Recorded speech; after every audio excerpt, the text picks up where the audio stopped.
Bismillahirrahmanirrahim. Assalamualaikum warahmatullahi wabarakatuh. Innal hamdalillah nahmaduhu wa nasta'inuhu wa nastaghfiruh wa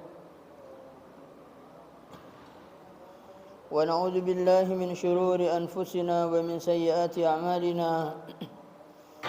May yahdihillahu fala mudilla lahu wa may yudlilhu fala hadiya lahu. Ashhadu an la ilaha illallah wahdahu la sharika lahu wa ashhadu anna Muhammadan abduhu wa rasuluh. Allahumma salli ala Muhammad wa ala alihi wa ashabihi wa man tabi'ahum bi ihsanin ila yaumiddin.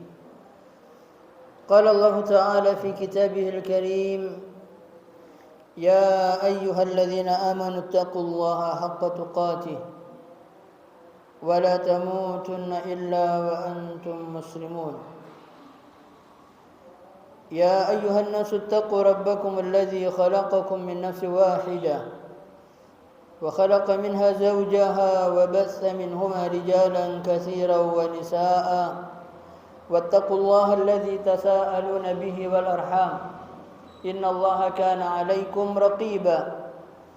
يا أيها الذين آمنوا اتقوا الله وقولوا قولا سديدا يصلح لكم أعمالكم ويغفر لكم ذنوبكم ومن يطع الله ورسوله فقد فاز فوزا عظيما.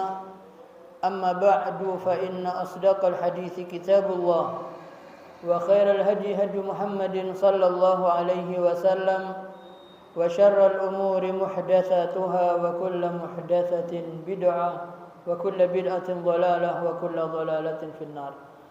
Ma'asyiral muslimin rahimakumullah. Alhamdulillah, puja puji syukur kita ucapkan kepada Allah atas segala nikmat yang Allah berikan kepada kita, khususnya nikmat iman, nikmat Islam, nikmat sehat. Dan kita mohon kepada Allah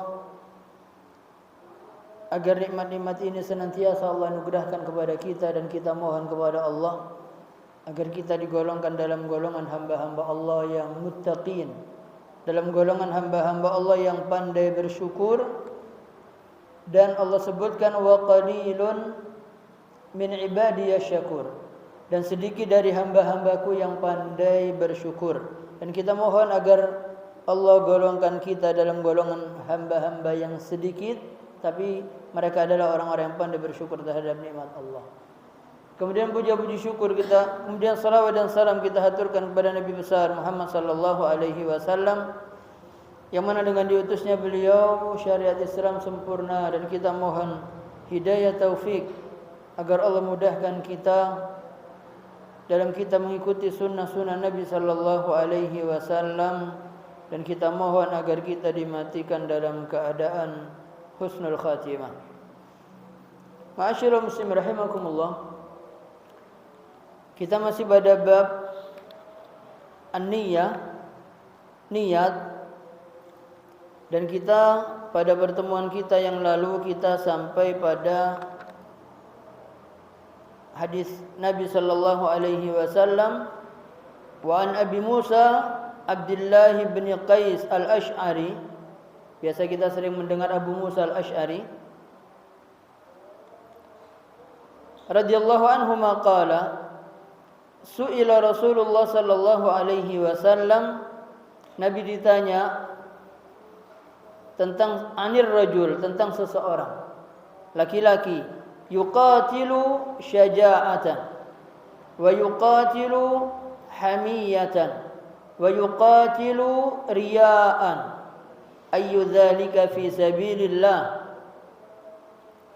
Nabi ditanya bagaimana tentang seseorang laki-laki yang dia berperang dalam keadaan dia berani berperang, dalam keadaan dia menjaga, kemudian berperang dalam keadaan dia riya. mana yang di antara mereka yang berperangnya itu adalah fi sabilillah. Maka Nabi sallallahu alaihi wasallam menjawab, faqala Rasulullah sallallahu alaihi wasallam, man qatala litakuna kalimatullahi hiyal ulya fahuwa fi sabilillah. Muttafaq alaih. Yang dimaksud Nabi sallallahu alaihi wasallam adalah siapa yang berperang agar kalimat Allah ini tinggi, maka itulah laki-laki yang berada di jalan Allah. Ma'asyiral muslimin rahimakumullah, man qatala litakuna, laki-laki yang berperang dengan tujuan supaya kalimatullahi hiyal ulya, maka dialah ini orang yang niatnya hanya karena Allah. Kalau yang lain karena dia supaya dikatakan pemberani, patriot, atau riya, atau dia hanya menjaga negerinya, maka nilai jihadnya hanya untuk negerinya saja. Karena untuk membela negeri tidak hanya orang Islam yang menjaga, tapi orang non-muslimnya pun ketika negaranya diserang, dia akan ikut berperang untuk memperjuangkan negaranya. Tapi tatkala memperjuangkan agama Allah, barulah ini dikatakan fi sabilillah. Maka kemudian ma'asyiral muslim rahimakumullah, semua tergantung daripada niat. Jadi orang yang niatnya hanya untuk menjaga negaranya, ya nilai perjuangannya hanya sebatas itu. Tapi ketika dia memperjuangkan agama Allah karena agama, maka disinilah dinilai oleh Allah sebagai jihad fi sabilillah. Dan semua tergantung daripada niat. Dan kemudian ma'asyiral muslimin rahimakumullah, dalam hadis Nabi sallallahu alaihi wasallam, kalau kita mendengar hubbul watan minal iman, ada yang menyebutkan ini adalah hadis, maka disebutkan ini hadis ini tidak benar adanya dari Rasulullah sallallahu alaihi wasallam. Hubbul watan minal iman disebutkan itu ada bukan dari hadis Nabi sallallahu alaihi wasallam. Kemudian ma'asyiral muslim rahimakumullah, Nabi sallallahu alaihi wasallam dalam hadis Abu Bakar bahwasanya Nabi sallallahu alaihi wasallam bersabda, "Idzal taqal musliman," jika bertemu dua orang muslim, bisayfihima, dengan kedua pedangnya. Jadi dua orang muslim bertemu dan dua-duanya sambil membawa senjata. Kalau di sini disebutkan dengan pedang. Fal qatilu wal maqtulu finnar, maka yang membunuh dan yang dibunuh dua-duanya masuk neraka. Dua orang muslim bertemu dan saling membawa pedang atau senjata apa saja yang bisa menjadikan orang lain terbunuh, maka dikatakan oleh Nabi sallallahu alaihi wasallam, fal qatil wal maqtul finnar, yang membunuh dan yang dibunuh kedua-duanya masuk neraka. Maka Abu Bakar bertanya, "Ya Rasulullah, hadzal qatil," ini yang membunuh, jelas dia membunuh. Lalu bagaimana dengan yang dibunuh? Fama balul maqtul, kenapa harus masuk neraka? Kalau yang membunuh jelas dia masuk neraka, yang dibunuh kenapa harus masuk neraka? Maka kata Nabi sallallahu alaihi wasallam, innahu kana harisan ala qatli sahibi, karena yang dibunuh ini juga ada keinginan untuk membunuh, hanya saja dia kalah, tapi niatnya adalah sama-sama ingin membunuh. Dalam hadis ini disebutkan bisayfihima, dengan pedang atau dua-duanya membawa pedang. Maka ini di sini tidak berarti selain pedang tidak masuk. Apa saja, kalau itu kayu digunakan untuk memukul dan yang korbannya mati, maka ini juga termasuk membawa senjata atau pedang. Atau bisa dengan tembak, atau dengan panah, anak panah dan seterusnya, atau dengan memberikan racun dan seterusnya. Saling apa? Saling berkeinginan untuk membunuh. Yang dibunuh pun juga punya niat untuk membunuh, maka yang dibunuh pun juga akan masuk neraka. Ma'asyiral muslimin rahimakumullah. Sahabat-sahabat Nabi sallallahu alaihi wasallam, beliau selalu mempertanyakan tentang hal-hal yang mereka tidak mengerti. Sehingga apa yang dibawa oleh Nabi sallallahu alaihi wasallam dari Al-Qur'an dan As-Sunnah semua sudah menjawab kebutuhan umat ini. Terkadang dijawab dari Al-Qur'an sendiri, atau diperjelas lagi dengan hadis-hadis Nabi sallallahu alaihi wasallam, atau terkadang perkara-perkara yang masih meragukan sahabat sudah mempertanyakan. Maka sahabat ini bertanya, lah yang dibunuh kenapa masuk neraka? Sehingga Nabi menjelaskan hampir tidak ada perkara-perkara yang syubhat. Hampir semuanya sudah terjawab. Kenapa? Karena sahabat-sahabat ini dengan agama itu ghirahnya tinggi. Sampai tatkala ketika Nabi sallallahu alaihi wasallam menceritakan tentang akan munculnya Dajjal. Dan Dajjal itu sebagaimana mungkin sudah kita sampaikan di sini tentang Dajjal. Sebelum Dajjal itu keluar, maka kalau sekarang ada orang mengatakan Dajjal sudah muncul, maka kita tidak perlu percaya. Kenapa tidak perlu percaya? Karena masih disebutkan nama Dajjal. Dajjal akan muncul ketika sudah tidak ada lagi orang mengerti istilah Dajjal. Tidak pernah disinggung di dalam khutbah-khutbah di atas mimbar. Selama masih ada penyebutan nama Dajjal, maka kemungkinan Dajjal keluar belum. Jadi perlu kita fahami, jangan nanti ada orang ngomong, oh Dajjal sudah muncul, kita percaya langsung. Enggak. Dajjal muncul, orang tidak mengerti apa itu Dajjal. Karena Dajjal ketika muncul, sebelum Dajjal keluar itu, Allah subhanahu wa ta'ala dalam waktu 3 tahun sebelum Dajjal keluar, Allah mengatakan kepada langit, wahai langit, tahan hujanmu sepertiga, jangan turun hujan yang sepertiga. Dan Allah mengatakan kepada bumi, wahai bumi, jangan ada tahan tumbuhan yang sepertiga selama 1 tahun. Tahun yang kedua, 2/3 Allah katakan, wahai langit, jangan engkau turunkan hujan kecuali yang sepertiga. Jadi yang 2/3 tidak hujan.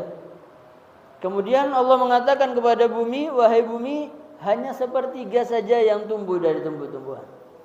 Sampai tahun ketiga Allah katakan kepada langit, wahai langit, jangan ada hujan sama sekali, kecuali sedikit saja, percikan-percikan. Dan Allah mengatakan kepada bumi, wahai bumi, jangan ada tumbuhan yang tumbuh, kecuali hanya beberapa macam tumbuhan. Maka yang terjadi kekeringan. Hewan-hewan ternaknya juga kurus, sehingga tidak ada lagi Tidak ada lagi hewan ternak atau sapi atau onta atau kambing, tidak ada yang bisa diambil air susunya. Semuanya kempes. Barulah muncul Dajjal. Pada waktu itu sudah tidak ada lagi didengar nama Dajjal. Baru Dajjal ini muncul. Bagaimana wajah Dajjal? Tampan? Tidak. Fisiknya Dajjal itu pendek, besar, gemuk. Kakinya bisa dikatakan seperti letter O. Kemudian jidatnya nonong, rambutnya gimbal. Mana yang bagusnya di sini? Tidak ada. Tidak ada titik bagusnya di sini, tidak ada. Kemudian setiap orang yang dalam hatinya ada kebaikan atau ada keimanan sedikit saja, mereka ini bisa membaca apa yang ada pada jidatnya Dajjal. Dan Dajjal itu dikatakan al-a'war, matanya satu. Kemudian ada tulisannya kafara, selain muslim tidak bisa membaca. Karena ini tanda-tanda dari ketuhanan Allah yang mengenalkan ini adalah Dajjal. Berapa lama Dajjal muncul? Dajjal ini di permukaan bumi hanya 40 hari. 40 hari. 40 hari itu sehari pertama lamanya seperti 1 tahun. Hari yang kedua seperti 1 bulan. Hari yang ketiga seperti satu pekan. Baru 37 hari itu hari-hari yang normal. Selama 40 hari Dajjal ini mengelilingi seluruh pelosok atau seluruh penjuru dunia. 40 hari. Seberapa cepat? Cepatnya sekeras angin yang berhembus kencang. Itu cepatnya Dajjal. Dan Allah berikan Dajjal ini kelebihan. Apa kelebihan Dajjal? Allah Subhanahu wa taala memberikan Dajjal kelebihan. Sehingga ketika Dajjal muncul, banyak orang yang mengaku Dajjal ini sebagai Tuhan. Padahal cirinya tadi tidak ada yang bagus. Fisik tidak ada yang bagus. Tapi Dajjal diberikan kelebihan oleh Allah dengan mengatakan, dia mengatakan ke petani-petani, wahai manusia, kalau aku sekarang turunkan hujan, kalian mau menganggap atau menyebutku sebagai Tuhan? Ini dalam waktu yang kering, tidak ada hujan 3 tahun. Dan semua gersang, hewan ternak kurus, binatang yang bisa diambil air susunya tidak bisa diambil. Maka mereka mengatakan iya. Dengan izin Allah Dajjal mengatakan amti, ya sama amtiri, turun hujan. Turun hujan dengan izin Allah. Datang ke pelosok desa, mendatangi peternak-peternak yang punya hewan-hewan ternak. Dia mengatakan kepada peternak-peternak, kalian mau mengakui aku sebagai Tuhan? Ini sudah tidak mengenal lagi nama Dajjal. Istilah Dajjal sudah tidak dikenal. Kalau kalian mau semua hewan ternak ini menjadi gemuk, kemudian kalian bisa mengambil air susunya. Mereka mengatakan, iya kami mau. Dengan izin Allah semua hewan ternak menjadi gemuk, dan kantong susu setiap hewan perah tadi penuh dengan air susu. Mereka menyembah kepada Dajjal. Luar biasa. Sudah tidak lagi dikenal nama Dajjal. Kemudian yang terakhir lagi, Dajjal mendatangi seorang pemuda. Kemudian ditanya pemuda itu, wahai fulan, kalau aku bangkitkan ayah dan ibumu, kau mau mengaku aku sebagai Tuhan? Ini siapa? Dajjal. Maka kemudian laki-laki itu mengatakan, saya mau. Pemuda ini mengatakan, kalau kau bisa bangkitkan ayah dan ibuku sekarang, aku mau menyembah. Maka Dajjal memerintahkan 2 setan. Yang satu diperintahkan untuk menyerupai ayahnya, yang satu diperintahkan untuk menyerupai ibunya.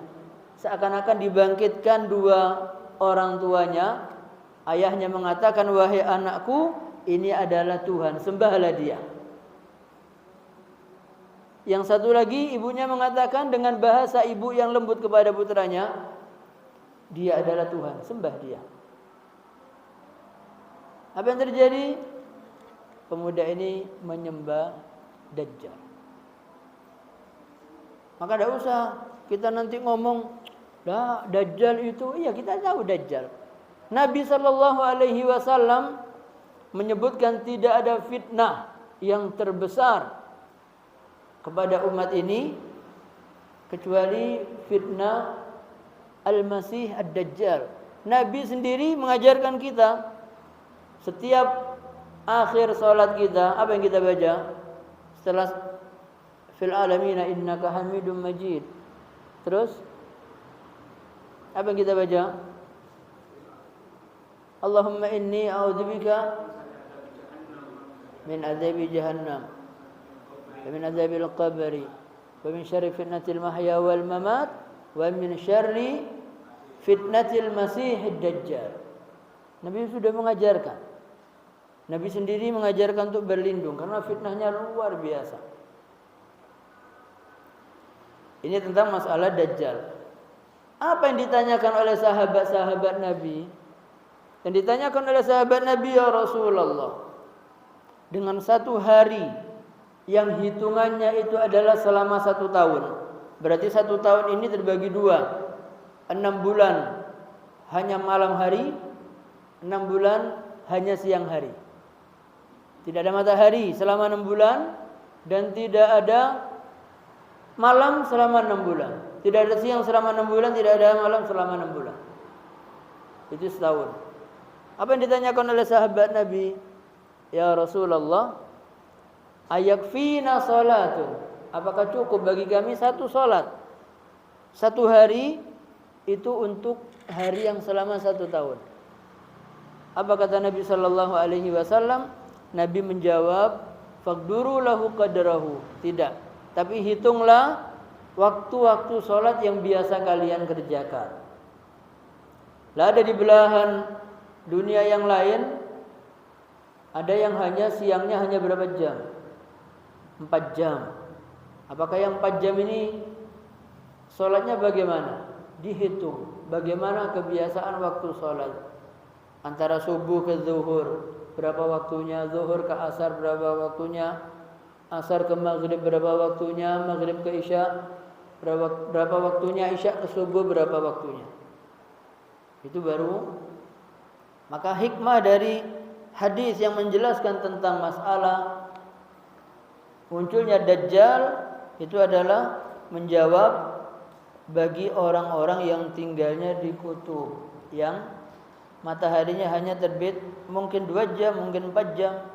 Maka Nabi memberikan garis bawah supaya mereka menghitung sesuai hitungan waktu sholat.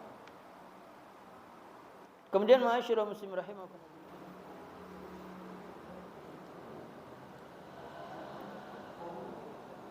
ya, ini adalah tentang salah satu dalil yang menyebutkan apa innamal a'malu binniyat. Sesungguhnya setiap amal itu hanya tergantung dari niatnya. Kalau tadi niat yang mati terbunuh tadi karena niatnya adalah untuk menjaga supaya dirinya tidak terbunuh dan dia juga ada keinginan untuk membunuh lawannya, tapi dia kalah, maka dia mati karena niatnya ingin membunuh juga. Maka kata Nabi, dia di neraka. Dan kemudian ini berbeda dengan orang yang Nabi sebutkan dalam hadis, man qutila duna malihi fahuwa syahid. Barang siapa yang dibunuh karena dia menjaga hartanya, fahuwa syahid, matinya syahid. Wa man qutila duna dinihi fahuwa syahid. Barang siapa yang dibunuh karena mempertahankan agamanya, maka matinya dia syahid. Wa man qutila duna damihi fahuwa syahid. Barang siapa yang dibunuh karena menjaga darahnya, maka dia matinya syahid. Wa man qutila duna ahlihi fahuwa syahid. Dan barang siapa yang terbunuh karena menjaga kehormatan keluarganya, maka dia matinya syahid. Jadi di tengah jalan ada perampok yang mau mengambil harta, kita lawan, kita mati kita mati syahid.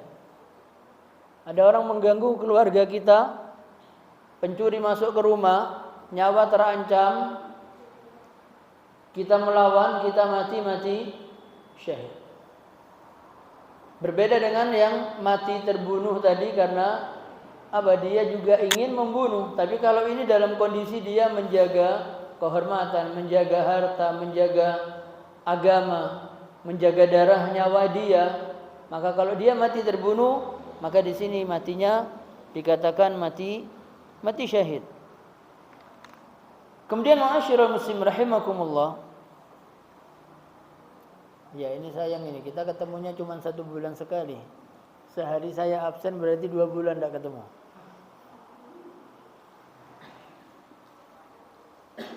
Wa an Abi Hurairah radhiyallahu anhu qala qala Rasulullah sallallahu alaihi wasallam salatul rajuli fi jama'atin tazidu ala salatihi fi baitihi wa salatihi fi suqihi bid'an wa ishrina darajah. Nabi menyebutkan salatnya seorang laki-laki secara berjamaah itu melebihi dari salatnya di rumahnya atau salatnya di pasarnya, melebihi dari bid'an wa ishrin darajah. Bid'an itu bilangannya 3 sampai 9. Jadi 27, 29 bisa. Tapi hadis yang banyak menyebutkan 27 derajat. Wa dzalika anna ahadahum, yang demikian itu bahwasanya salah seorang di antara mereka idza tawadda, apabila dia berwudu, fa ahsanal wudu, kemudian dia sempurnakan wudunya, dia perbaiki wudunya, thumma ata al masjid, kemudian dia datang ke masjid. Jadi diusahakan wudunya itu di rumah, jangan wudu di masjid. Urusan nanti setelah sampai masjid khawatir batal dan seterusnya, wudu lagi boleh. Tapi niat sebelum berangkat ke masjid dia berwudu, dia sempurnakan wudunya, kemudian dia pergi ke masjid. La yanhazuhu illa shalah, dia pergi ke masjid tidak keluar dari rumahnya kecuali hanya tujuan ke masjid. Jadi bukan dari rumah wudu kemudian mampir toko dulu baru ke masjid. Ini tidak begitu. Dari rumah dia ambil air wudu kemudian pergi ke masjid. Kalau dia dari rumah pergi ke toko, silahkan bekerja. Nanti dari toko ambil air wudu lagi, baru pergi ke masjid niat salat. Jadi supaya tidak salah, kata Nabi, la yanhazuhu illa as-salah, dia tidak keluar dari rumah kecuali karena salat. La yuridu illa as-salah, dia tidak menginginkan keluar dari rumah kecuali salat ke masjid. Apa fadilahnya? Lam yakhtu khutwatan illa rufi'a lahu biha darajah, maka dia tidak melangkah kecuali 1 langkah itu diangkat 1 derajat oleh Allah. Wa hutta anhu biha khati'ah, dan setiap 1 langkah diangkat pahala derajat dan dihapus 1 dosa. Langkah yang kedua diangkat 1 derajat, dihapus 1 dosa. Langkah ketiga terus. Maka semakin jauh rumah menuju ke masjid, maka pahalanya semakin besar. Hatta yadkhulal masjidah, sampai hitungannya sampai dia masuk masjid. Fa idza dakhala al masjid, maka apabila dia sudah masuk ke masjid,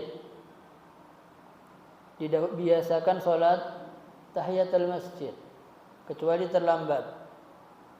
Nanti salat Jumat pun kalau terlambat, terpaksa, mungkin memang terlambat, macet dan lain-lain, dia masuk ke masjid, khatib sudah di atas mimbar, salat tahiyatul masjid apa tidak? Tetap salat tahiyatul masjid. Jangan langsung duduk, karena mungkin sesekali kita terlambat, maka jangan langsung duduk ingin mendengarkan khatib berkhutbah. Langsung salat tahiyatul masjid, tidak usah panjang-panjang, dipercepat supaya bisa mendengarkan khatib berkhutbah. Datang ke masjid pada waktu salat Jumat, kemudian khatib di atas mimbar mengucapkan assalamualaikum, khatib duduk muadzin mengumandangkan azan.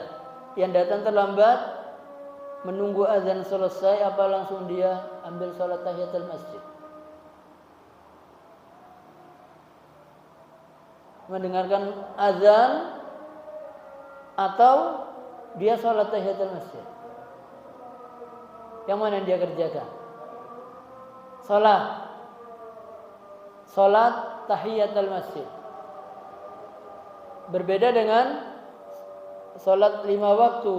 Datang ke masjid, azan, dengarkan azan sampai selesai.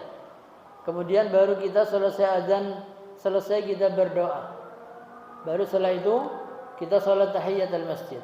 Untuk salat Jumat, azan dikumandangkan, kita segera salat tahiyatul masjid yang terlambat. Kenapa? Lebih penting khutbahnya ketimbang azannya untuk Jumat. Maka segera selesaikan salat tahiyatul masjid. Fa idza dakhala al-masjid kana fi shalah. Maka apabila orang ini tadi masuk masjid, kana fi sholati, maka kanati shalah hiya tahbisuhu. Maka dia terus dihitung sedang mengerjakan salat selama dia tidak meninggalkan masjid. Artinya selesai salat pun dia tidak segera meninggalkan masjid. Atau dia selesai sholat tahiyatul masjid, dia nunggu azan, dia nunggu waktu sholat. Selama menunggu ini dihitung oleh Allah seperti dia sedang mengerjakan sholat. Ini keutamaan-keutamaan yang Allah berikan. Ditambah lagi wal malaikatu yusalluna ala ahadikum madama fi majlisihi alladzi shalla fi. Dan malaikat terus mendoakan salah seorang di antara kalian selama dia tetap di tempat sholatnya. Jadi selesai sholat, jangan langsung meninggalkan tempat, langsung pergi, jangan. Berhenti dulu di tempat kita sholat, zikir. Minimal kalau kita tergesa-gesa, jangan tinggalkan subhanallah 33 kali, alhamdulillah 33 kali, Allahu akbar 33 kali, ditambah lagi la ilaha illallah wahdahu la syarikalah dan seterusnya. Jadi pas 100. Kalau masih terlalu lama, baca subhanallah 10, alhamdulillah 10, Allahu akbar 10. Kalau tidak mau lagi atau kebaca. Ya. Karena apa? Selain kita tidak meninggalkan tuntunan Nabi sallallahu alaihi wasallam, malaikat terus mendoakan. Doanya malaikat apa untuk orang ini? Malaikat ini mengatakan, Allahumma arhamhu, ya Allah rahmatilah dia. Allahumma ighfir lahu, ya Allah ampunilah dia. Allahumma tub alaihi, ya Allah terimalah taubatnya orang ini. Hanya apa? Duduk saja itu malaikat mendoakan. Dan kita dianggap sedang mengerjakan salat. Malam yu'dhi fihi, malam yahdits fihi, selama dia tidak mengganggu orang lain dan selama dia tidak ada hadas. Kalau batal ya selesai. Kalau belum batal masih terus didoakan oleh malaikat. Dan doa malaikat ini jelas makbul. Kemudian ma'asyiral muslim rahimakumullah,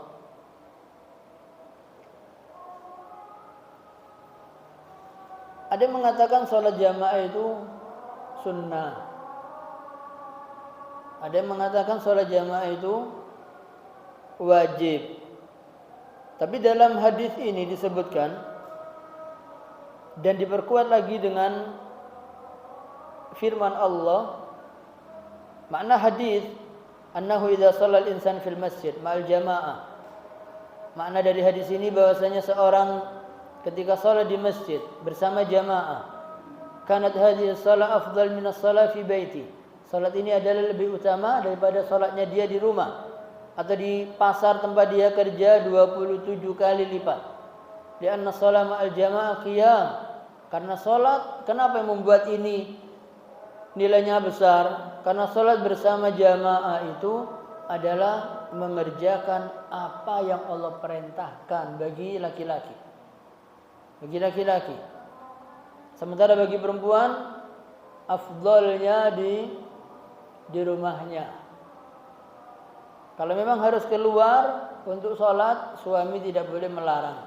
Dan kalau keluar perempuan dari rumahnya, yang dijaga adalah jangan terlalu berdandan cantik-cantik, tidak usah menggunakan parfum, jangan menggunakan pakaian yang memberi perhatian lebih kepada kaum laki-laki. Maka ini membuat fitnah. Karena kata Nabi Shallallahu Alaihi Wasallam, perempuan keluar dari rumah itu, maka perempuan keluar dari rumah, dia keluar dalam surah asy-syaitan. Artinya apa? Dari depan mengganggu, dari belakang mengganggu pandangan laki-laki. Maka diusahakan keluar rumah itu perempuan tidak berdandan, apalagi menggunakan wangi-wangian untuk keluar rumah, tidak boleh. Kalau mau keluar rumah, kalau mau menggunakan wangi-wangian boleh, nunggu suaminya datang. Nah, itu berdandan yang cantik, beri aroma yang harum ketika suami datang. Tapi kebalikan sekarang, suami ini godaannya di luar biasa, sementara istrinya kalau di rumah tidak menunjukkan kecantikannya, tapi kalau sudah mau acara arisan, mau acara undangan, nunggu berdandannya itu lama sekali. Mau kemana berdandan? Mau keluar, untuk siapa dandannya? Sayang, sia-sia ya. Dandan cantik untuk suami. Karena di luar banyak yang menggoda pandangan laki-laki. Dan banyak laki-laki yang tertipu dengan dandanan. Maka resepnya itu tetap wanita. Untuk keselamatan laki-laki itu ada pada wanita. Ada pada wanita. Artinya apa? Dalam pernikahan itu akan mendapatkan di situ as-sakinah, ketenangan. Ketenangan laki-laki di mana? Di rumah, ketika ada istrinya yang mendampinginya. Kalau istrinya luar kota, kalangan suami ini bingung. Jadwalnya semuanya amburadul. Ayo. Kenapa istrinya keluar, suami di rumah bingung mau bicara sama siapa? Nanti keluar rumah pulangnya tidak ada istrinya, dia tidak cepat-cepat pulang. Duduk sama kawannya, duduk menghabiskan waktu supaya sampai rumah capek dan tidur. Tapi kalau ada istrinya, selesai sholat isya mau kemana? Kerja. Ya, pulang. Kenapa? Ada istri yang menunggu. Bukan takut sama istri, ada istri yang menunggu. Tapi kalau ada urusan, jangan pulang dulu, selesaikan urusan.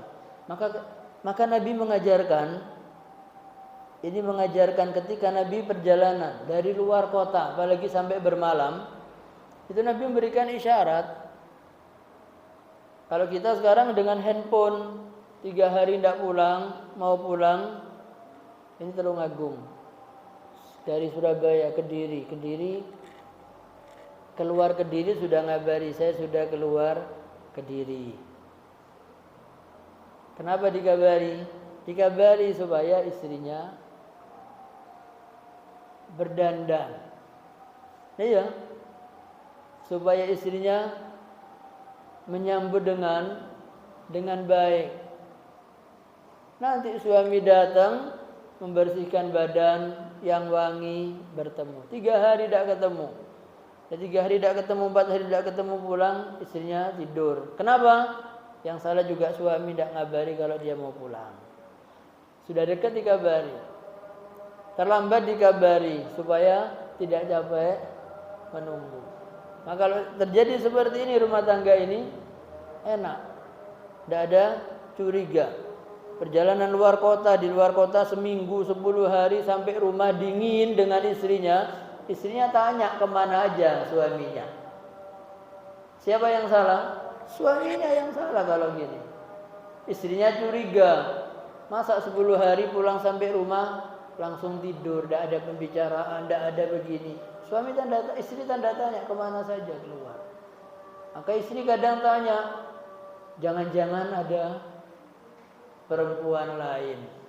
Padahal tidak ada, hanya saja suaminya tadi tidak mengerti cara seperti ini. Kita kembali lagi ma'asyiral muslim rahimakumullah tentang masalah masjid. Tentang masalah masjid bagi laki-laki, di sini disebutkan fa innal qaula ar-rajih min aqwal ahlil ilmi. Sesungguhnya pendapat yang paling kuat dari ahlul ilmi bahwasanya salatul jamaah, salat jamaah bagi laki-laki fardu ain, wajib. Wajib. Wa annahu yajibu 'alal insan ay yusalli ma'al jamaah fil masjid. Bahwasanya wajib bagi seorang laki-laki dia salat berjamaah di masjid. Karena banyak hadis yang menyebutkan itu. Dan salah satu ayat yang mungkin bisa kita ambil pelajaran di sini, Allah katakan wa idza kunta fihim. Dan apabila kamu sedang berada di antara mereka pada waktu berperang, fa aqamta lahumus shalah. Kemudian pada waktu salat dikumandangkan, kata Allah faltakum ta'ifatun minhum ma'ak, hendaklah ada golongan dari mereka bangun bersamamu untuk mengerjakan salat. Jadi Nabi sallallahu alaihi wasallam kalau bersama sahabat dalam peperangan, maka Nabi menegakkan salat, maka ada bersama Nabi beberapa golongan yang ikut mengerjakan salat. Salatul khauf. Di medan perang diwajibkan salat berjamaah, apalagi dalam kondisi aman. Dalam kondisi aman kita sholatnya, laki-laki masih di pasar, di tokonya, masih di rumahnya. Kemudian mengatakan, kalau saya hidup di zaman Nabi pasti saya seperti Abu Bakar. Padahal Allah tahu keimanan kita ini seberapa sehingga kita masuk dalam generasi kita ini di bawah pimpinan Jokowi. Kalau kita di zaman dalam pimpinan Nabi Sallallahu Alaihi Wasallam, tidak ada jaminan kita seperti Abu Bakar. Mungkin kita seperti Abu Lahab, Abu Jahal. Kenapa? Karena mereka ini perjuangannya dan keimanannya berbeda dengan kita. Ada seorang pemuda baru nikah, baru malam pertama mengerjakan hubungan suami istri, belum sempat bersuci, dengar ada perintah perang. Mantan baru ditinggal istrinya, ini panggilan jihad, dan dia keluar dari rumah belum sempat bersuci. Kata istrinya, bersuci dulu, mandi besar dulu. Kata pengantin baru laki-laki ini, saya takut ketinggalan rombongan perang. Akhirnya pergi dan sebelum bersuci berperang dan mati terbunuh. Maka Nabi Shallallahu Alaihi Wasallam mengatakan laki-laki ini namanya Hanzalah. Hanzalah ini adalah termasuk salah satu orang yang jasadnya dimandikan oleh malaikat.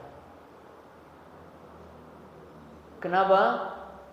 Pengantin baru dapat panggilan jihad, pergi perang. Sementara keimanan kita, anak sakit, kegiatan yang lain kita kalahkan. Sibuk dengan anaknya. Padahal itu baru pengantin baru, istrinya ditinggal karena jihad. Dan istrinya pun mempersilahkan. Kalau yang sekarang, berbeda. Saya pengantin baru, nanti kalau ada panggilan perang, masih ada nanti peperangan. Ya. Terus kita mau mengatakan kita hidup di zaman Nabi, kita seperti Abu Bakar dan Umar. Maka Allah tahu kadar keimanan kita sehingga kita hidup sekarang ini. Kemudian ma'asyiral muslim rahimakumullah, pentingnya melangkah ke masjid sampai Nabi Shallallahu Alaihi Wasallam dengar dari Bani Salimah. Bani Salimah itu rumahnya jauh dari masjid. Kemudian pulang pergi jalan kaki dan tempatnya agak jauh. Mendengar di samping Masjid Nabawi itu ada tanah yang dijual, maka mereka ini ingin membeli dan pindah rumah dekat masjid supaya dekat, supaya tidak ketinggalan fadilah-fadilah di dalam masjid, salat tahiyatul masjid, zikir, menunggu waktu. Berita ini sampai kepada Nabi. Kemudian Nabi Shallallahu Alaihi Wasallam mengatakan kepada Bani Salimah, apakah kalian ini keluarga yang akan pindah rumah dekat dengan masjid? Kata mereka, iya ya Nabi. Apa kata Nabi Shallallahu Alaihi Wasallam? Diarukum, rumah-rumah kalian itu akan dimulai dicatat semua langkah kalian menuju masjid. Mendengar berita ini, Bani Salimah membatalkan pembelian rumah di samping masjid. Tetap. Kenapa? Ingin mendapatkan fadilah menuju ke masjid. Dan kemudian ma'asyiral muslim rahimakumullah, faedah dan keutamaan salat ke masjid dan berjalan kaki itu adalah setiap langkah diangkat 1 derajat dan dihapus satu dosa. Kemudian di dalam masjid, selama dia menunggu, malaikat mendoakannya dan mengatakan Allahumma ighfir lahu, Allahumma arhamhu, Allahumma tub alaih. Dan ini terus dibacakan oleh malaikat sampai orang ini keluar meninggalkan masjid. Ini kita tutup azan dulu atau bagaimana? Lanjut langsung. Ya, insyaallah ini ada lagi hadis yang menunjukkan pentingnya niat. Wa an Abil Abbas Abdullah bin Abbas ibni Abdul Muttalib radhiyallahu anhuma, dari Rasulullah sallallahu alaihi wasallam, fima yarwi an rabbih, beliau meriwayatkan dari Allah Subhanahu wa taala. Artinya ini adalah hadis qudsi. Allah menyebutkan innallaha katabal hasanati was sayyi'at thumma bayyana dzalik. Sesungguhnya Allah telah mencatat kebaikan-kebaikan dan keburukan-keburukan, kemudian Allah menerangkannya. Faman hamma bihasanatin, maka siapa yang punya keinginan mengerjakan satu kebaikan, falam ya'malha, tapi dia belum sempat mengerjakan, hanya niat, saya mau ke masjid, nanti saya mau membersihkan atau saya mau merapikan, niat baik. Atau saya mau jalan kaki, ini saya bawa uang, kalau saya menemukan orang tidak mampu saya akan memberi, niat. Kata Nabi Shallallahu Alaihi Wasallam, itu baru niat. Ternyata di jalan tidak mendapati orang miskin, akhirnya uangnya tidak jadi dia berikan. Falam ya'malha katabaha Allah tabaraka wa ta'ala indahu hasanah kamilah, maka Allah mencatat niat keinginan ini tadi dengan satu kebaikan yang sempurna. Hanya niat saja. Wa in hamma biha fa'amilaha, dan jika dia punya keinginan, punya niat dengan kebaikan, kemudian dia kerjakan, maka Allah mencatatnya 10 kebaikan sampai 700 kali lipat, dan Allah masih melipat gandakan pahalanya. Itu satu kebaikan dan dia kerjakan. Wa in hamma bisayyi'atin, dan jika dia punya keniat, punya keinginan melakukan keburukan, falam ya'malha, dan dia tidak jadi membatalkan niatnya, katabahallahu indahu hasanah kamilah, maka Allah akan mencatatnya di sisi Allah sebagai satu kebaikan yang sempurna. Wa in hamma biha fa'amilaha katabahallahu sayyi'a wahida, tapi kalau dia punya keinginan melakukan keburukan dan dia kerjakan betul keburukan niat tersebut, maka Allah akan mencatat untuknya satu saja keburukan. Nanti orang bertanya, kenapa waktu niat baik sudah dicatat dan niat buruk belum dicatat? Niat baik itu adalah termasuk amalan hati. Amalan hati untuk mengerjakan satu kebaikan, dinilai satu kebaikan oleh Allah. Walaupun dia membatalkan, tidak jadi mengerjakan, tapi niatnya sudah satu kebaikan. Tapi ketika niat satu keburukan, Allah belum mencatatnya. Kenapa? Dia belum berbuat. Tapi tatkala dia batalkan, artinya ini adalah bentuk perbuatan yang menghentikan niatnya. Ini adalah termasuk satu pahala. Kenapa ketika niat kemudian dia tidak kerjakan keburukannya, Allah berikan pahala? Karena dia mengerjakan satu kebaikan guna untuk menghapus niat buruknya. Ini adalah satu kebaikan. Maka itu bedanya di niat dan pelaksanaan niat tadi. Dan Allah Subhanahu wa taala sebutkan, "Man jaa'a bil hasanah." Barang siapa yang datang dengan membawa kebaikan atau mengerjakan kebaikan, falahu asyru amsalihha, maka baginya adalah 10 kali kebaikan yang dia kerjakan. Wa man jaa'a bisayyi'ah, dan barang siapa yang mengerjakan dengan membawa satu keburukan, kejahatan, kata Allah, fala yujza illa mislaha, maka dia tidak dibalas kecuali dengan keburukan yang serupa. Wa hum la yuzlamun, kata Allah, mereka tidak dizalimi oleh Allah. Satu kebaikan Allah berikan lipat ganda sampai 100 kali lipat.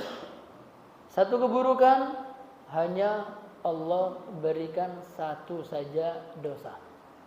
Dan itu pun Allah masih mengampuni dosa orang yang melakukan dosa ketika dia memohon ampun kepada Allah Subhanahu wa taala. Dan insyaallah ma'asyiral muslimin rahimakumullah, tersisa satu hadis lagi tentang bab niat. Kita sambung apa selesai? Ini jam 7:05. Ya. Ya satu saja tidak apa-apa ya. Tapi ini agak panjang. Tapi insya Allah banyak sebagian kita yang sudah mengenal hadis ini. Dari Abi Abdurrahman Abdullah bin Umar bin Khattab radhiyallahu anhuma qala, aku telah mendengar Rasulullah sallallahu alaihi wasallam bersabda, intalaqa salasa nafar mimman kana qablakum, pergi 3 orang laki-laki dari orang-orang dari umat sebelum kalian, hatta awahumul mabit ila ghar, sampai ketika mereka pergi ini sampai terpaksa mereka harus berlindung dan bermalam di dalam gua. Ghar ini gua yang ada di bawah gunung.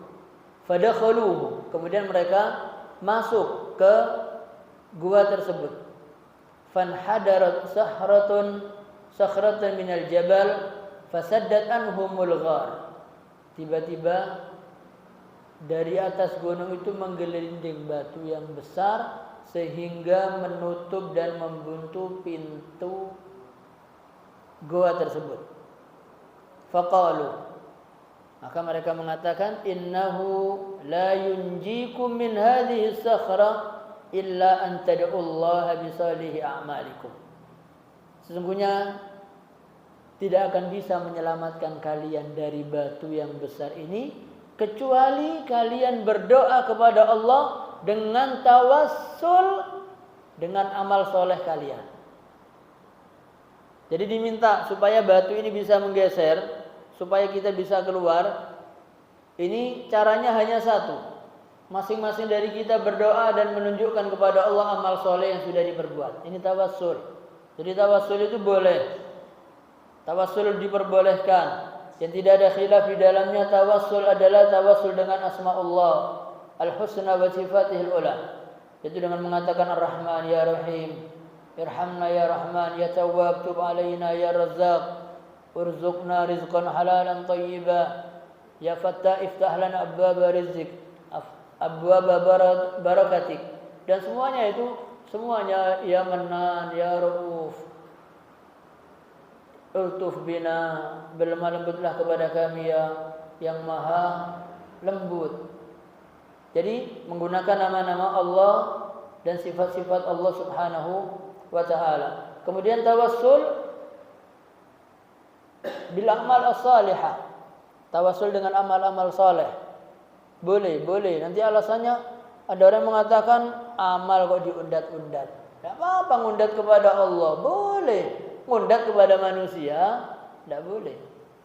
Karena bisa membatalkan sedekah. Allah mengatakan, jangan kalian rusak sedekah kalian bil manni wal adza, dengan mungkit, ngundat dan dengan menyakiti orang yang diberi. Tapi kepada Allah dalam kesulitan kita sebutkan ya Allah, aku telah membantu orang ini ya Allah. Atau kita mengatakan kepada Allah mengajarkan Rabbana innana sami'na munadiyan, wahai Tuhan kami, sesungguhnya kami telah mendengar seorang penyeru, yunadi lil iman, menyeru untuk beriman, an aminu bi rabbikum, supaya kalian beriman kepada Tuhan kalian. Kemudian mereka menjawab fa amanna, kami beriman. Seruan ini kami beriman. Setelah beriman apa? Doa semua intinya. Setelah beriman, menunjukkan keimanannya, dia memohon kepada Allah. Rabbana, apa lanjutannya? Rabbana innaka man tudkhilin nar faqad akhzaitah wa ma lidh dhalimin min ansar. Rabbana apa? Rabbana innana sami'na munadiyan yunadi lil imani an aminu bi rabbikum fa amanna. Rabbana faghfir lana dzunubana. Ya Allah, maka ampunilah dosa-dosa kami. Wa kaffir anna sayyi'atina, dan hapus segala kesalahan kami. Wa tawaffana ma'al abrar, dan matikan kami bersama orang-orang yang baik. Mintanya setelah apa? Tawassul dengan amal saleh. Maka di sini dikatakan yang bisa menyelamatkan kita hanya dengan cara memohon kepada Allah, berdoa kepada Allah dengan menyebutkan amal saleh kalian. Qala rajulun minhum, salah seorang di antara mereka mengatakan, Allahumma kana li abawan syaikhan kabiran. Ya Allah, sesungguhnya aku ini memiliki dua orang tua, ayah ibu yang sudah lanjut usia. Wa kuntu la ughbik qablahuma ahlan wala malan, dan aku belum pernah mendahulukan anak istriku mendahului orang tuaku. Kalau aku akan memberikan harta, maka aku berikan dulu kepada kedua orang tuaku, baru kepada keluargaku. Aku tidak pernah memberikan makanan, minuman kepada anak dan istriku sebelum aku memberikannya kepada kedua orang tuaku. Ini luar biasa. Kebalikannya, kita mau menjadi hidup bersama Nabi, sekarang kita bekerja, pulang dari kerja mendapat gajian, siapa dulu yang nerima? Anak istri. Kapan orang tuanya? Iya, orang tuanya nanti kalau ada sisa. Nanti kalau mau beri orang tuanya, banyak sekali ngasihnya. Iya, padahal orang tua ini yang selalu mendoakan kita. Mulai kita lahir atau sebelum lahir masih ibu kita hamil, apa doa orang tua? Di antaranya Rabbana hab lana min azwajina wa dzurriyyatina qurrata a'yun waj'alna lil muttaqina imama. Ada lagi doa Rabbi habli minas salihin, ya Allah berikanlah aku anak keturunan yang saleh. Yang didoakan lagi selalu anak-anaknya. Tidak mungkin orang tua mendoakan diri mereka, itu tidak mungkin. Selalu mendoakan untuk anak-anaknya. Mereka rela sakit asalkan anaknya tidak sakit. Mereka rela lapar asal anaknya tidak lapar.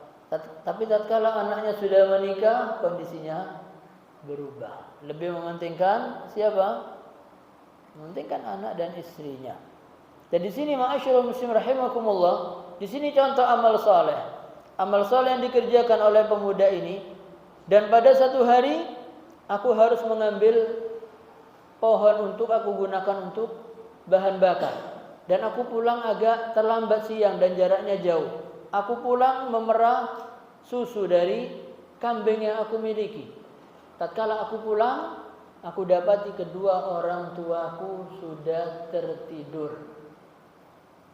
Kemudian kata laki-laki ini, aku tidak mau membangunkan kedua orang tuaku. Dalam keadaan membawa air susu atau susu yang akan diberikan kepada orang tuanya, laki-laki ini mengatakan, sementara anakku menangis, lapar, memegang kakiku, ayah aku lapar, beri aku minum. Kata pemuda ini, aku tidak memberikannya sebelum ayahku dan ibuku minum. Berdiri dengan memegang minuman, nunggu sampai orang tuanya bangun. Waktu itu disebutkan mulai terbit fajar, waktu subuh. Baru terbangun, barulah diberikan minum kepada kedua orang tuanya, baru setelah itu anaknya. Kemudian mengatakan, ya Allah, kalau memang apa yang aku berbuat ini hanya mengharap pahala darimu ya Allah, maka berikan jalan keluar. Dengan izin Allah, batu itu menggeser. Artinya kalau dia berbuatnya tidak ikhlas, batu tidak akan bergerak. Karena diminta adalah keikhlasan dalam dia beramal yang dia sebutkan kepada Allah. Tapi masih belum bisa keluar. Ganti yang keduanya. Allahumma innahu kanat li ibnatu ammin. Yang satu mengatakan, ya Allah, sesungguhnya ada, aku ini punya sepupu, anaknya saudara bapak, anaknya paman, saudara bapak, dan dia termasuk orang yang paling saya cintai. Aku punya ketertarikan kepadanya. Setiap aku menginginkannya, dia menolak. Sampai suatu hari anak pamanku ini membutuhkan sesuatu, membutuhkan uang, membutuhkan emas. Maka aku mengatakan, aku mau memberimu, tapi kamu harus melayani aku. Dalam kondisi terjepit, perempuan ini pun mau menerima ini. Sampai ketika hampir melakukan itu, perempuan ini mengatakan, ittaqillah, bertakwalah kepada Allah. Artinya, kalau kau mau dengan cara yang halal nikahi, kalau cara begini, bertakutlah kepada Allah.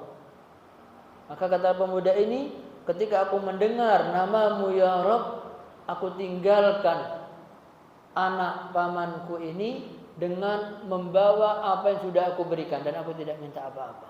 Ya Rabb, kalau aku benar-benar mengerjakan ini karena mengharap ridhomu ya Allah, maka minta supaya batu ini membuka. Geser batu yang besar itu. Tinggal yang satu lagi. Yang satu lagi mengatakan, wahai Tuhanku, sesungguhnya aku dulu punya pekerja-pekerja. Kemudian semua sudah aku berikan upah dari kerjaan mereka, kecuali satu yang mereka pergi tanpa mengambil. Karena harta ada di tempatku, maka aku putar. Aku putar uangnya sampai menghasilkan luar biasa, punya sapi, punya onta, punya kambing, punya kekayaan yang luar biasa dari harta pekerja yang sudah pergi dan tidak mengambil. Maka tatkala berapa waktu pekerja ini datang, dia mengatakan, wahai fulan, aku dulu kerja di sini, aku minta gaji saya. Lalu kata pemuda ini, aku mengatakan kepadanya, semua yang ada di depan ini adalah milikmu. Ontanya, kambingnya, perkebunannya, ini semua milikmu. Kata mantan pegawainya tadi, Dia mengatakan jangan menghina aku hanya minta upahku saja. Kata pemuda ini, sesungguhnya uang yang kau tinggalkan aku gunakan untuk bekerja dan ini semua adalah milikmu. Kemudian apa yang terjadi? Yang punya harta ini mengambil seluruhnya dan dia tidak memberikan aku apapun. Aku tinggalkan. Ya Rabb, kalau aku memang benar mengerjakan ini semua hanya mengharap ridhamu ya Rabb, maka terimalah. Allah terima amalnya dan batu ini menggeser. Akhirnya mereka semua bertiga keluar dari kesulitan tersebut. Jadi di sini adalah yang membuat batu bergeser adalah karena pekerjaan-pekerjaan yang hanya mengharap pahala dari Allah. Semua kesulitan ini bisa menjadi mudah kalau kita ini punya amalan-amalan yang memang kita siapkan hanya untuk Allah Subhanahu wa ta'ala. Dan kita sempatkan hanya 1 menit saja minimal. Kita punya celengan amal soleh dalam waktu 1 menit, tidak ada 1 orang pun yang tahu. Ini hanya karena Allah. Apa saja, membantu saya beli Quran diam-diam selesai, tidak ada yang tahu. Bisa jadi 1 Quran ini yang menyelamatkan kita dari siksa api neraka. Kenapa? Karena Quran yang ringan, yang murah harganya, karena kita lillah, ini akan mendapatkan pahala yang besar dari Allah. Maka sebentar lagi kita akan mengerjakan korban Idul Adha. Maka yang terpenting kata Allah, lan yanalallaha luhumuha wala dima'uha. Yang sampai kepada Allah itu bukan dagingnya, bukan darah korban, tapi yang nyampe adalah ketakwaan dari yang korban. Dan Allah sebutkan, innama yataqabbalullahu minal muttaqin. Sesungguhnya hanya pengorbanan yang diterima oleh Allah dari hamba-hamba yang muttaqin. Maka mudah-mudahan kita yang ada di masjid ini termasuk dalam golongan hamba-hamba Allah yang muttaqin, sehingga seluruh korban yang kita korbankan akan mendapatkan pahala di sisi Allah Subhanahu wa ta'ala. Mari kita tutup dengan doa. Insyaallah untuk korban ini, supaya tidak bingung ini korbannya kapan disembelih dan seterusnya. Kalau ragu-ragu, untuk panitia ini nyembelihnya bisa hari Sabtu boleh, Ahad boleh. Tapi kalau untuk memberikan kesempatan bagi kawan-kawan yang salat Id hari Ahad, maka kita panitia mengusahakan kita penyembelihannya hari Ahad. Karena orang yang salatnya hari Ahad, dia tidak akan menitipkan hewan korbannya kepada tempat yang salatnya nyembelihnya hari Sabtu. Karena sembelihan itu dikerjakan setelah yang korban salat Id. Kalau disembelih sebelum salat Id itu namanya hanya sedekah. Tapi kalau disembelihnya yang korban setelah salat Id itu namanya baru sembelihan korban. Dan mudah-mudahan Allah Subhanahu wa ta'ala merahmati kita semua. Allahumma salli ala Muhammad wa ala ali Muhammad kama sallaita ala Ibrahim wa ala ali Ibrahim fil alamin innaka Hamidum Majid. Alhamdulillahi rabbil alamin hamdan yuwafi ni'amahu wa yukafi mazidah. Ya Rabbana lakal hamdu wa lakal syukru kama yanbaghi li jalali wajhikal karim wa 'azimi sultanik. Allahumma ij'al jam'ana hadha jam'an marhuma wa tafarruqana min ba'dihi tafarruqan ma'suma. Allahumma la tada' lana fi maqamina hadha dhanban illa ghafartah ولا هما إلا فرجته ولا عيبا إلا سترته ولا مريضا إلا شفيته ولا أقيما إلا رزقته ولا ضالا إلا هديته ولا سؤالا إلا أعطيته ولا دينا إلا قضيته ولا حاجة من حوائج الدنيا والآخرة إلا قضيتها ويسرتها برحمتك يا أرحم الراحمين. اللهم ارزقنا الإخلاص في القول والعمل. اللهم ارزقنا الإخلاص في القول والعمل. ربنا ظلمنا أنفسنا وإن لم تغفر لنا وترحمنا لنكونن من الخاسرين. ربنا آتنا في الدنيا حسنة وفي الآخرة حسنة وقنا عذاب النار وسبحان ربك رب العزة عما يصفون وسلام على المرسلين والحمد لله رب العالمين سبحانك اللهم ربنا وبحمدك أشهد أن لا إله إلا أنت أستغفرك وأتوب إليك السلام عليكم ورحمة الله وبركاته